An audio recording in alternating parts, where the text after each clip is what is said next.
ഇങ്ങനെ ഒരു അനുഭവം ഉണ്ടായിട്ടുണ്ടോ?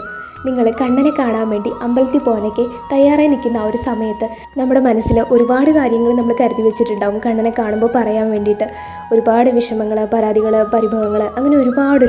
പക്ഷേ ആ തിരുമുമ്പിൽ അങ്ങ് ചെന്ന് നിന്ന് കഴിയുമ്പോൾ ഒന്നും പറയാൻ പറ്റാത്തൊരവസ്ഥ. അതെങ്ങനെയാ? പറയാവുന്ന കാര്യങ്ങളൊക്കെ ഓർമ്മയുണ്ടായിട്ട് വേണ്ടേ പറയാൻ.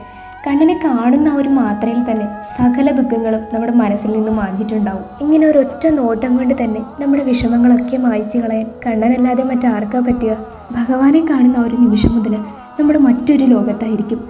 കൺമുൻപിലും ഭഗവാൻ, മനസ്സിലും ഭഗവാൻ മാത്രം. ആ ഒരു സമയത്ത് നമ്മളെക്കുറിച്ചുള്ള എല്ലാ കാര്യങ്ങളും നമ്മുടെ മനസ്സിൽ നിന്ന് പോയിട്ട് നമ്മുടെ മനസ്സ് നിറയെ ശ്രീകൃഷ്ണൻ മാത്രമാവും. അതുകൊണ്ടാണ് ആ സമയത്ത് നമുക്ക് ഭഗവാനോടൊന്നും പറയാൻ പറ്റാത്തത്. നമ്മൾ നമ്മളെ തന്നെ മറന്നു പോകുന്നൊരവസ്ഥയാണത്. ശരിക്കും ഇത് നിങ്ങളുടെ കളങ്കമില്ലാത്ത ഭക്തിയുടെ ഏറ്റവും വലിയൊരു തെളിവാണ്. പിന്നെ നമ്മൾ നമ്മുടെ വിഷമങ്ങളൊന്നും പറഞ്ഞില്ല എന്ന് കരുതി ഭഗവാൻ അതൊക്കെ അറിയാതിരിക്കുമോ? ഒരിക്കലും ഇല്ല. നമ്മൾ പറയാതെ തന്നെ നമ്മുടെ എല്ലാ വിഷമങ്ങളും ഭഗവാൻ അറിയുന്നുണ്ട്. നമ്മളൊന്നും പറയുന്നില്ലെങ്കിലും നമ്മുടെ കണ്ണുകളിൽ ആ വിഷമങ്ങൾ തളം കെട്ടി നിൽക്കുന്നത് ഭഗവാന് കാണാൻ കഴിയും.